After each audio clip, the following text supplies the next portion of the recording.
하느님이시요 사람이신 그리스도의 시. 공생활 셋째 해. 1. 나자렛에서 화해 출발 준비. 셋째 해의 시작. 요한과 야고보와 마테오와 안드레아는 벌써 나자렛에 도착하였다. 그리고 베드로를 기다리면서 나자렛의 집 정원을 거닐면서 마륵제암과 농담을 하거나 자기들끼리 이야기를 한다. 예수께서는 나가셨는지 또 성모님은 집안일을 돌보시는지 다른 사람은 아무도 보이지 않는다. 화덕에서 연기가 나는 것으로 보아 성모님은 빵을 만들고 계시는 것 같다. 네 사도는 선생님이 집에 온 것을 기뻐하며 그것을 겉으로 나타낸다. 마륵제암은 적어도 벌써 세 번째나 그들에게 그렇게 웃지 마세요 하고 말한다. 그리고 세 번째에 가서는 마테오가 충고를 알아차리고 묻는다. 왜 그러느냐 얘야, 여기 있는 걸 좋아하는 것이 옳지 않단 말이냐? 너는 이곳에서 즐거웠지? 응? 이제는 우리 차례란 말이다. 그러면서 손가락으로 한번 다정스럽게 튀긴다. 마륵제암은 매우 진지한 태도로 그를 쳐다본다. 그러나 입을 다물 줄 안다. 예수께서 사촌 유다와 야고보와 함께 돌아오신다. 유다와 야고보는 여러 날 동안 떨어져 있었던 동료들에게 많은 우정의 표시를 하며 인사한다. 알페오의 마리아가 새빨갛게 밀가루를 뒤집어 쓴 얼굴을 빵 굽는 곳에서 내밀고 아들들에게 미소를 보낸다. 마지막으로 열성당원이 돌아오면서 말한다. 선생님, 다 했습니다. 얼마 안 있어 시몬이 올 겁니다. 어떤 시몬 말이냐? 내 형 말이야? 요나의 시몬 말이야? 야고보, 자네 형 말일세. 온 가족과 함께 자네한테 인사하러 오네. 과연 몇 분 후에 문 두드리는 소리와 떠들썩한 소리가 알페오의 시몬이 온다는 것을 알린다. 그는 8살쯤 된 어린아이의 손을 잡고 들어오고 그의 뒤에는 살로메가 그의 아이들에게 둘러싸여 들어온다. 알페오의 마리아는 빵 굽는 곳에서 나와 여기서 손자들을 보는 것을 기뻐하며 그들에게 입맞춤을 한다. 그러니까 또 떠나는 건가? 시몬이 묻는데 아이들은 마륵제암과 친구가 된다. 마륵제암은 병이 고쳐진 알페오밖에는 잘 알지 못하는 것 같다. 응, 때가 되었어.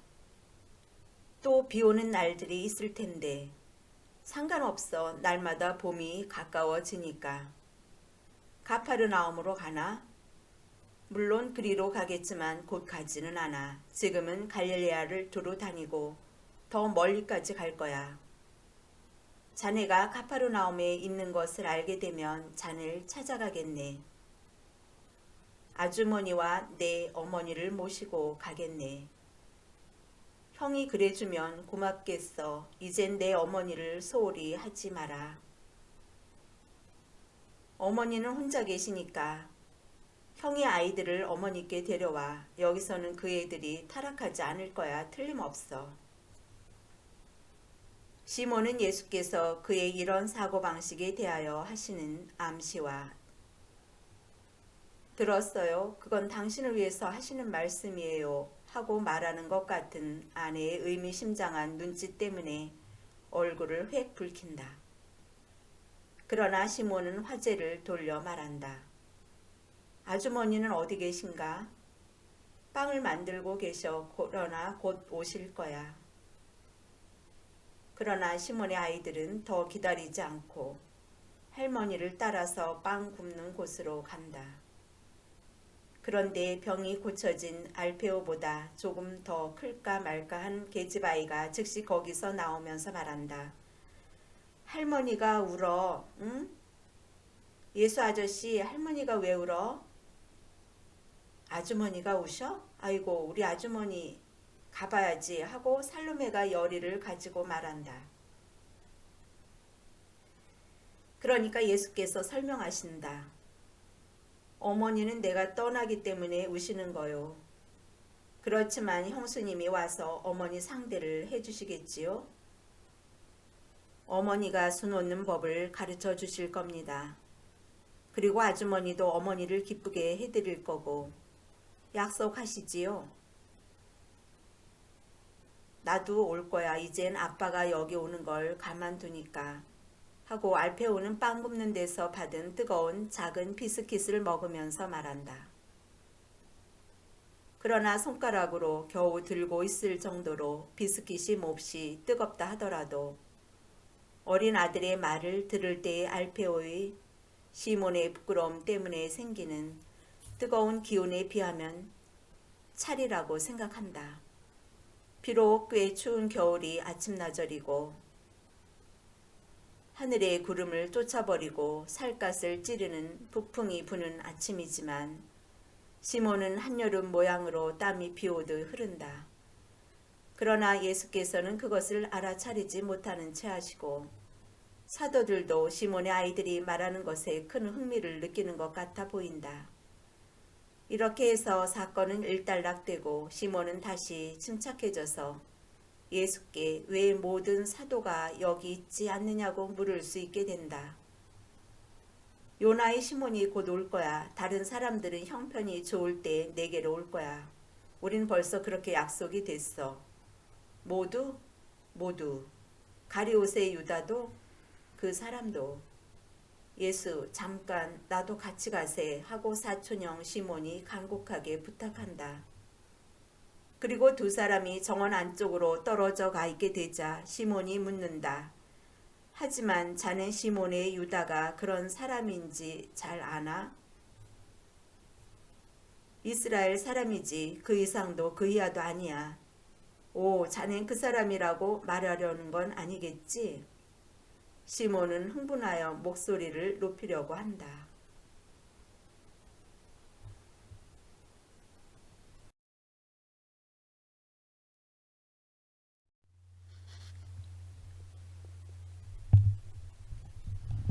그러나 예수께서 그의 말을 막고 어깨에 손을 얹으시며 진정시키고 말씀하신다. 그 사람은 중심적 사상과 그를 가까이 하는 사람들이 만들어 놓는 그대로의 사람이야. 그렇기 때문에 예를 들어 만일 모든 의로운 영혼과 진리를 받아들이는 사람들을 만났더라면 그 사람은 죄지을 욕망을 가지지 않았을 거야. 그러나 그는 그런 사람들을 만나지 못했어. 오히려 그는 전적으로 인간적인 환경을 발견하고 거기에 매우 인간적인 그의 자아를 마음 놓고 또 절대적으로 적응시켰어. 그의 매우 인간적인 자아는 인간적인 의미로서의 이스라엘의 왕이라고 생각하는 나를 위해 또 나 안에서 꿈꾸고 보고 일하고 있어. 형도 그렇게 꿈꾸고 내가 그렇게 되는 것을 보기를 원하는 것과 같이. 또 형과 함께 요셉 형님도 그렇고 또 형 두 사람과 함께 나자렛의 회당장 레이도 마타티아와 시메온과 마티아와 베냐민과 야곱과 또 서너 사람만 빼놓고는 나자렛 사람들이 모두 그런 것처럼 말이야.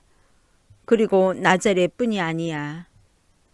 그래서 그 사람은 형들 모두가 그 사람을 타락시키는 데 이바지하기 때문에 자신을 형성하기가 힘든 거야. 점점 더 그래. 그 사람은 내 사도들 중에서 제일 약한 사람이야. 그러나 지금 당장은 약한 사람일 뿐이야. 그 사람은 좋은 충동을 가지고 있고 올바른 뜻도 가지고 있고 내게 대한 사랑을 가지고 있어. 그 형태가 삐뚤어진 사랑이지만 역시 사랑은 사랑이야. 형들은 이 좋은 경향들을 그렇지 않은 경향, 그의 자아를 형성하는 경향들과 분리시키도록 그를 도와주지 않고 오히려 형들의 불신과 한계를 그 사람 안에 스며들게 한단 말이야. 하지만 다른 사람들이 우리보다 앞서 집으로 갔으니 우리도 집으로 갑시다. 시몬은 자존심이 좀 상해서 예수를 따라온다. 그들이 거의 문지방에 이르렀을 때 시몬이 예수를 붙잡으며 말한다. 아우, 나한테 화가 나 있나? 아니, 그렇지만 나는 다른 모든 제자를 교육하는 것처럼 형도 교육하려고 애쓰고 있어. 형도 제자가 되고 싶다고 내게 말하지 않았어? 그랬지, 예수. 그렇지만 다른 때에도 자네가 비난을 할 때에는 이렇게 말하지는 않았어. 더 부드러웠지. 그런데 그게 무슨 소용이 있었어? 전에는 부드러웠어. 내가 부드럽게 대하는 것이 2년째나 돼. 그런데 형들은 내 참을성과 친절을 기대하거나 나를 해칠 무기를 준비했단 말이야. 형들에게는 사랑도 나를 해치는 데 도움이 됐어. 그게 사실이 아니야? 나는 정의를 지킬 거야. 그리고 정의로운데도 나를 약속된 메시아로 인정하기를 원치 않는 이스라엘 사람들인 형. 나는 역시 형들이 받아들일 자격이 없는 그런 사람일 거야.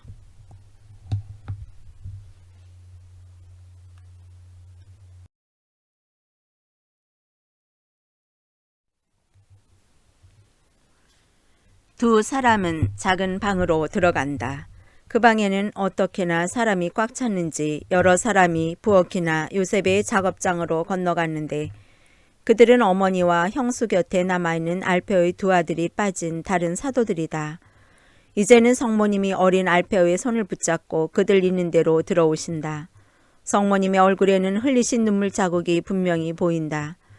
날마다 성모님 집에 오겠다고 다짐하는 시몬에게 성모님이 대답하시려는 참이었다. 그때 조용한 골목길에 작은 마차가 오고 있는데 어떻게나 방울소리가 요란스러운지 그 요란스러운 소리에 알페오의 아들들의 주의가 끌려서 밖에서 문을 두드리는 동안 안에서 문을 연다. 그러니까 아직 마차 위에 앉아서 채찍 손잡이로 두드리고 있는 시몬 베드로의 명랑한 얼굴이 나타난다. 그의 곁에는 풀피레아가 수줍어하며 그러나 미소를 지으며 상자 더미 위에 올라앉아 있는데 그 상자들이 꼭 옥저 같다. 마르지암이 양어머니에게 인사를 하려고 밖으로 뛰어나온다. 다른 사람들도 나오고 그들과 같이 예수께서도 나오신다. 선생님, 다녀왔습니다. 제 아내를 데려왔습니다. 그리고 먼 길을 올 수 없는 여자이기 때문에 이 모양으로 데려왔습니다. 어머니, 주님이 함께 계시기를, 그리고 알페오의 마리아 아주머니와도 함께. 그는 모두를 바라보면서 마차에서 내리고 아내가 내려오는 것을 도와준다. 그리고 모두에게 인사를 한다. 사람들이 집 내리는 일을 도와주려고 하니까 베드로는 한사코 반대한다.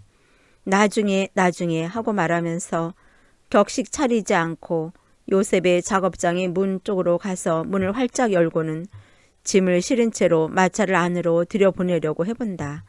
그러나 물론 마차가 통과할 수는 없다. 그렇기는 하지만 그 조작이 손님들의 기분을 전환시키는 데 소용되었고 자기들이 방해가 된다는 것을 깨닫게 하는 데 도움이 되었다. 과연 알페오의 시몬이 온 가족과 함께 물러간다. 오, 이젠 우리끼리만 있게 됐으니 우리 생각을 하세. 하고 요나의 시몬이 나귀를 뒷걸음치게 하면서 말한다. 나귀는 굉장히 많은 방울을 달았기 때문에 10마리 몫이나 되는 요란스러운 소리를 내는 바람에 제베데의 야고보가 웃으면서 이렇게 묻지 않을 수가 없다. 그런데 이렇게 요란스러운 장비를 갖춘 이놈을 어디서 구했나? 그러나 베드로는 마차 위에 있던 상자들을 들어 요한과 안드레에게 건네주는데 골몰에 있다. 이들은 상자들의 무게를 느낄 것을 예상하고 있다가 상자들이 가벼운데 깜짝 놀라서 그들의 놀람을 큰 소리로 말한다. 빨리 정원으로 들어가게 그리고 참새들에게 겁을 주지 말게 하고 베드로가 명하면서 이번에는 그도 정말 무거운 작은 상자를 들고 내려와서 작은 방 한 구석에 내려놓는다. 자, 이제는 나귀와 마차의 차례다. 나귀와 마차. 나귀와 마차. 이거 어려운데? 그렇지만 모두가 집 안으로 들어가 있어야 해. 정원으로 들여오게 시몬 하고 장모님이 작은 소리로 말씀하신다. 울타리 안쪽에 바람을 막은 공간이 있네. 나뭇가지에 덮여서 보이지는 않지만 있기는 있어. 집을 따라 있는 오솔길을 따라가게. 오솔길과 이웃집 정원 사이에 있네. 입구가 어디 있는지 가서 가르쳐 주겠네. 누가 와서 그걸 덮고 있는 가시덤불을 치워주겠나? 저요. 모두가 정원 안쪽으로 달려오고 그동안 베드로는 그 요란한 나귀와 마차를 끌고 오고 알페오의 마리아는 대문을 닫는다. 그리고 낫지를 하여 투박한 격자문을 드러나게 하고 헛간을 열고 나귀와 마차를 들여놓는다. 됐다. 이젠 내 귀를 멍멍하게 하는 이걸 모두 떼내자. 그러면서 베드로는 마구의 방울들을 잡아맨 끈들을 모두 자르기 시작한다. 그러면 왜 그걸 모두 그냥 놔뒀었어? 하고 안드레아가 묻는다. 나자렛 전체가 내게 오는 소리를 들으라고 그랬다. 그리고 그 일에 성공했어. 이제는 전체가 우리가 떠나는 소리를 듣지 못하게 이놈을 떼어내는 거다. 그래서 내가 빈 상자들을 실었어.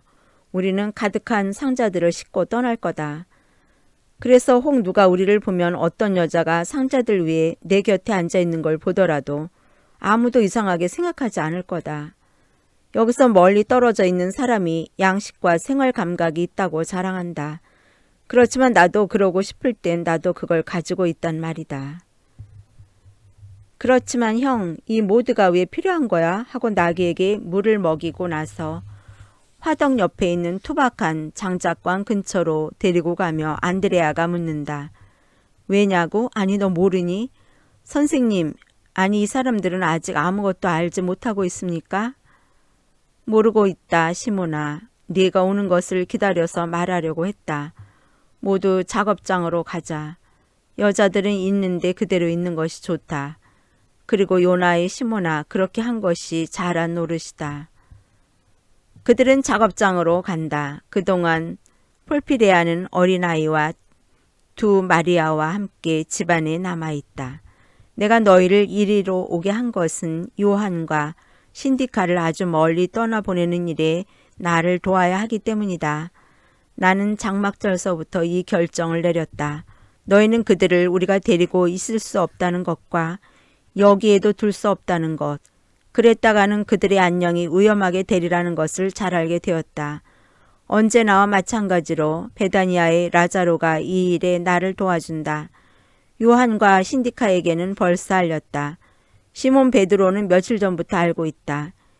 이제는 너희도 이 일을 안다. 초생딸 대신에 비가 오고 바람이 불어도 우리는 오늘 밤 나자렛을 떠난다. 우리는 벌써 떠났어야 했을 것이다. 그러나 시몬이 운송수단을 구하는 데 어려움이 있었을 것으로 짐작한다. 물론입니다. 구하지 못하게 되나보다 하고 실망할 참이었는데 티베리아의 몹시 불쾌한 어떤 그리스인 덕택에 결국은 구하게 됐습니다. 그리고 이건 편할 겁니다. 그렇다. 편할 거다. 특히 엔도로의 요한에게. 그 사람 어디 있습니까? 보이지 않는데요? 하고 베드로가 묻는다. 신디카와 함께 그의 방에 있다. 그런데 이 일을 어떻게 받아들였습니까? 하고 베드로가 또 묻는다. 매우 고통스럽게 받아들였다. 여자도 그렇고. 그리고 선생님도요. 선생님의 이마에는 전에 없던 주름이 하나 생겼습니다. 그리고 엄하고 슬픈 눈을 하고 계십니다. 하고 요한이 지적한다.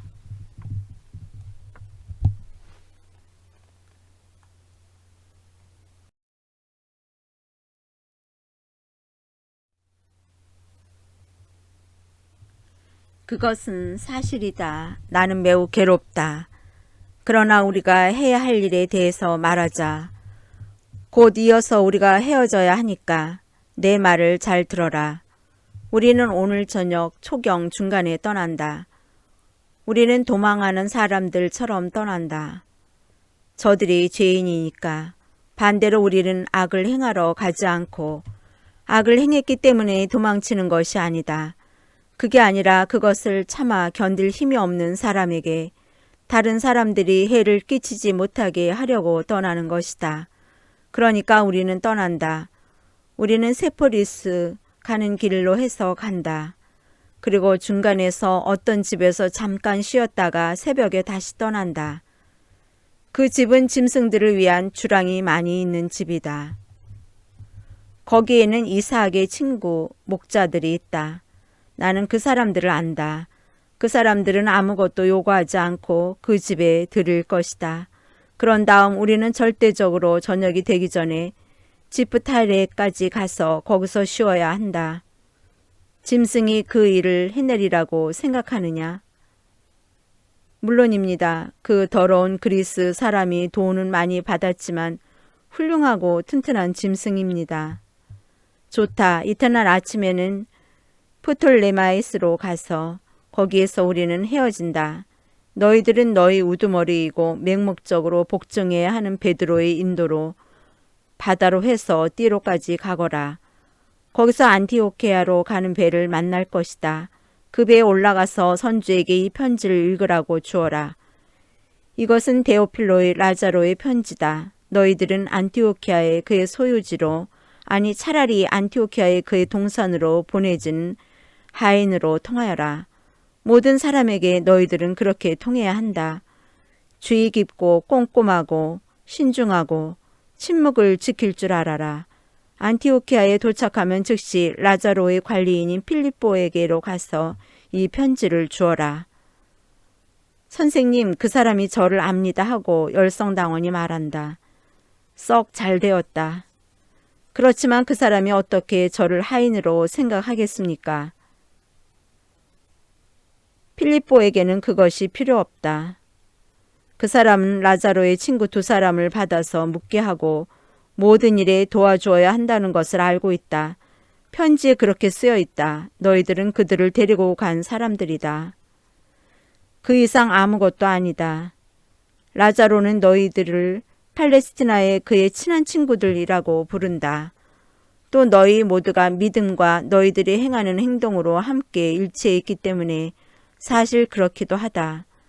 너희들은 배가 짐을 내리고 다른 짐을 싣는 작업을 끝내고 띠로로 돌아오려고 다시 출발할 때까지 쉬어라.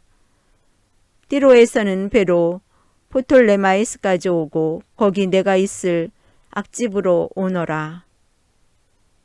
주님은 왜 저희와 같이 가지 않으십니까? 하고 요한이 한숨을 쉬며 말한다. 나는 남아서 너희들을 위하여 기도하고 특히 저 불행한 2사람을 위하여 기도할 것이기 때문이다. 나는 남아서 기도한다. 이렇게 해서 내 공생활의 셋째 해가 시작되는 것이다.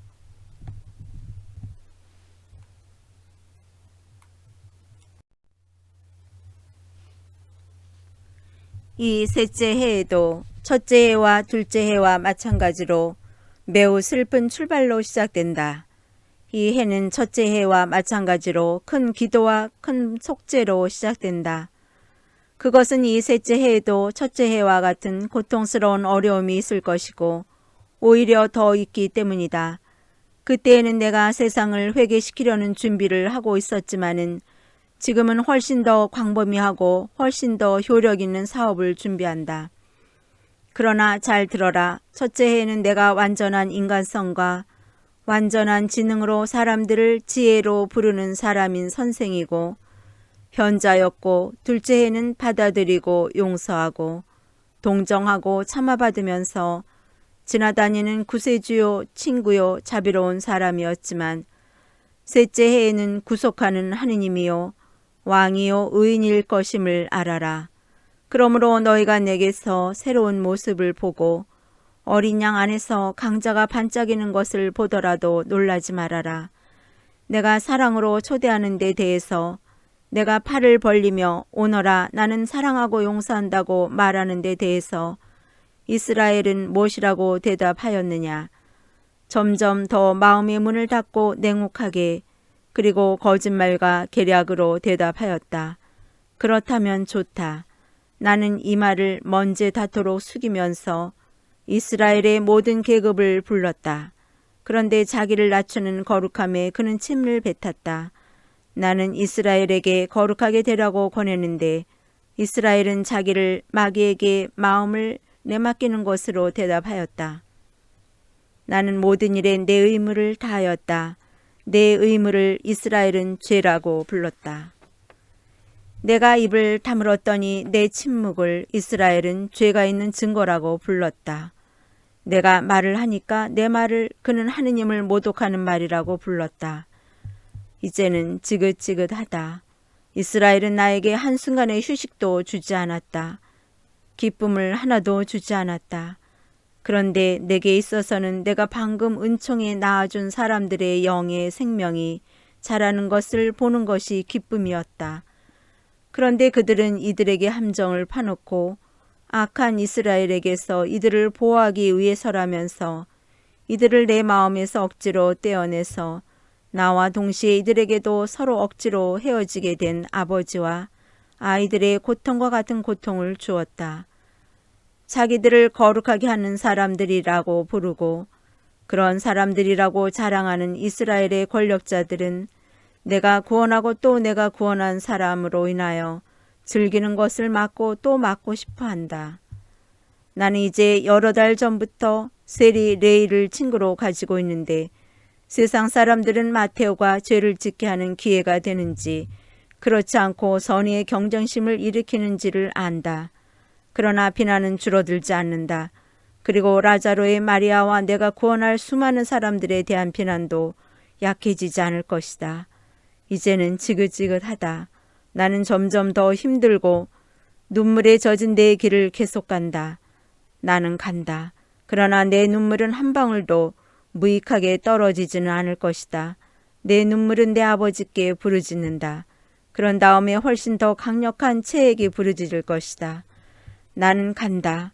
가혹한 시간이 다가오고 있으니까 나를 사랑하는 사람은 나를 따르고 씩씩하게 되어라. 나는 멎지 않는다. 나를 멈추는 것은 아무것도 없다. 그들도 멎지 않을 것이다. 그러나 그들은 화를 입을 것이다. 그들은 화를 입을 것이다. 그들에게는 사랑이 정의로 변하면 그들은 불행할 것이다. 새 시대의 표는 주님의 말씀과 주님의 말씀의 행동에 대항하는 그들의 죄를 고집하는 모든 사람에게는 엄한 정의의 표가 될 것이다. 예수께서는 벌하는 대천사와 같으시다. 예수의 눈이 어떻게나 반짝이는지 연기로 검게 된 벽 앞에서 타오르시는 것 같다. 청동과 은을 세차게 칠 때 나는 소리를 예수의 목소리까지도 반짝이는 것 같다. 8 사도는 창백하고 겁으로 몸이 오그라든 것 같다. 예수께서는 그들을 연민과 사랑으로 바라보시며 말씀하신다. 이 말은 내 친구들인 너희들에게 대해서 하는 것이 아니다. 이 위협은 너희에게 대한 것이 아니다. 너희는 내 사도들이고 내가 너희를 골랐다. 예수의 목소리는 부드럽고 그윽하게 되었다. 예수께서 말씀을 끝내신다. 다른 방으로 가자. 박해받은 2 사람에게 우리가 그들을 우리 자신보다도 더 사랑한다는 것을 느끼게 하자. 그리고 너희에게 다시 상기시키지만 그들은 안티오키아로 가는 내 길을 준비하러 떠나는 줄로 생각하고 있다. 가자.